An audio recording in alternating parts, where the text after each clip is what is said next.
जो गलतियां बनी उनका इतिहास, वही गलतियां बनाएंगी हमारा भविष्य। नमस्कार। भाग 2 में आज महाभारत के एक अहम किरदार की बात करेंगे। अब आप ही निर्णय कीजिएगा कि वह नायक है या खलनायक। तो इसी कड़ी में आज का 5वां पात्र है सूर्यपुत्र कर्ण। जी हाँ, वही सूर्यपुत्र कर्ण जो महाभारत का सबसे आकर्षक लेकिन दुखद पात्रों में से एक है। वह जन्मा तो था दिव्य मूल के साथ, लेकिन गुमनामी में पला बढ़ा। उसने वफादारी और महत्वाकांक्षा के बीच संघर्ष करते हुए ही अपना सारा जीवन जिया। कर्ण का जन्म कुंती के विवाह से पहले सूर्य देव के आशीर्वाद से हुआ था। सामाजिक कलंक के डर से कुंती ने उसे त्याग दिया था। एक सारथी के परिवार में पले बड़े कर्ण का पूरा जीवन समाज में स्वीकृति पाने के संघर्ष में ही समाप्त हो गया। जब उसे अपनी जाति के कारण राजसी अखाड़े में धनुर्विद्या दिखाने का अवसर नहीं दिया गया, तब अर्जुन को मात देने की ईर्ष्या ने उसे अंधा कर दिया। वहीं से दुर्योधन के साथ उसकी गठबंधन की शुरुआत हुई। कर्ण की पसंद ही उसके जन्म को परिभाषित करती है, क्योंकि कर्ण ने जिसे पसंद किया वही उसके विनाश का कारण बना। आपने वो कहावत तो सुनी ही होगी, जैसी संगत वैसी रंगत। कर्ण की सबसे बड़ी गलती थी दुर्योधन की मित्रता स्वीकार करना, क्योंकि दुर्योधन ने उसे अंग देश का राजा बना दिया था। इसी वजह से वह अधर्म का साथ देने लगा और गलती पर गलती करता चला गया। जब हम गलत लोगों का साथ देते हैं तो उनके कुकर्मों में भागीदार भी तो बनते हैं। कर्ण ने भरी सभा में द्रौपदी के लिए क्षमा कीजिएगा वैश्या जैसे निकृष्ट शब्द का प्रयोग करके उसके चीर हरण में कौरवों का साथ दिया। उसे तो एक नारी के सम्मान की रक्षा करनी चाहिए थी, लेकिन उसने ऐसा नहीं किया। इतना ही नहीं, कुरुक्षेत्र के मैदान में निहत्थे अभिमन्यु पर वार करने में भी कौरवों का साथ दिया। दुर्योधन का रंग उस पर पूरी तरह चढ़ चुका था। कर्ण का उद्देश्य युद्ध जीतना नहीं था, वह तो बस किसी भी कीमत पर अर्जुन को हराना चाहता था।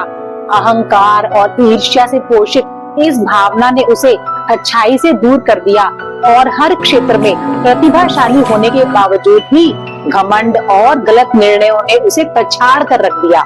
माता कुंती और यहाँ तक कि भगवान श्री कृष्ण ने भी कर्ण को बताया कि वह वास्तव में कुंती का पुत्र और पांडवों का भाई है, और उसे अधर्म का साथ छोड़कर धर्म का साथ देने के लिए कहा। लेकिन कर्ण ने भगवान श्री कृष्ण और माता कुंती दोनों के प्रस्ताव को ठुकरा दिया। भले ही संसार की नजर में जीवन के लक्ष्य हासिल कर लिए होंगे, लेकिन महानता हासिल नहीं कर पाया, क्योंकि उसने अपनी विद्या का उपयोग समाज से बदला लेने की भावना से किया। कर्ण भले ही दुर्योधन की कृपा से अंग देश का राजा बन गया हो, लेकिन मानसिक रूप से तो वह उसका गुलाम ही था।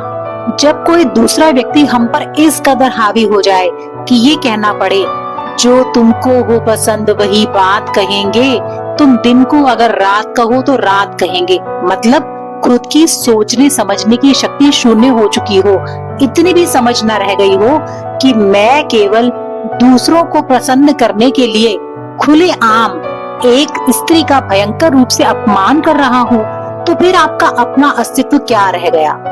भले ही आप कितने ही प्रतिभाशाली हो, धुरंधर हो, आपकी अंतरात्मा तो मर ही चुकी है ना, क्योंकि आप दूसरों के इशारों पर नाच रहे हैं, उनके एहसानों तले दब गए हैं। तो ऐसी जिंदगी बेकार है। कर्ण को तो मानो दुर्योधन ने जैसे खरीद ही लिया था, इसीलिए भगवान श्री कृष्ण की नजर में सफल नहीं हो पाया। इससे क्या सीख मिलती है कि गलत व्यक्ति से ना तो मित्रता करो और ना ही उसका एहसान लो। पता नहीं उस छोटे से एहसान की तुम्हें कितनी बड़ी कीमत चुकानी पड़े। जिस किसी के साथ भी मित्रता रखो उसे निभाओ, लेकिन गलत कामों में मित्र का साथ बिल्कुल न दो। ईर्ष्या और अहंकार से जितना बच सको बचना चाहिए। तो आज की वीडियो में इतना ही। जाने से पहले एक जरूरी सवाल कि आपको क्या लगता है, कर्ण नायक था या खलनायक, या ऐसा नायक जो बाद में खलनायक बन गया कुसंगति के कारण? जो भी आपके विचार हैं, आप अपने विचार कमेंट बॉक्स में जरूर लिखिएगा। वीडियो अच्छी लगी हो तो लाइक कीजिएगा और कमेंट करके बताइएगा कि आपको कैसी लगी। वीडियो को शेयर कीजिएगा। तो ऐसी ही शिक्षाप्रद कहानियाँ और प्रसंग सुनने के लिए चैनल को सब्सक्राइब कीजिएगा। वीडियो को अंत तक देखने के लिए आप सभी का बहुत बहुत धन्यवाद। आप सभी स्वस्थ रहें और प्रसन्न रहें। अगली वीडियो में एक नए पात्र के साथ आपसे फिर से मुलाकात होगी। जय श्री राम। ओम नमो भगवते वासुदेवाय।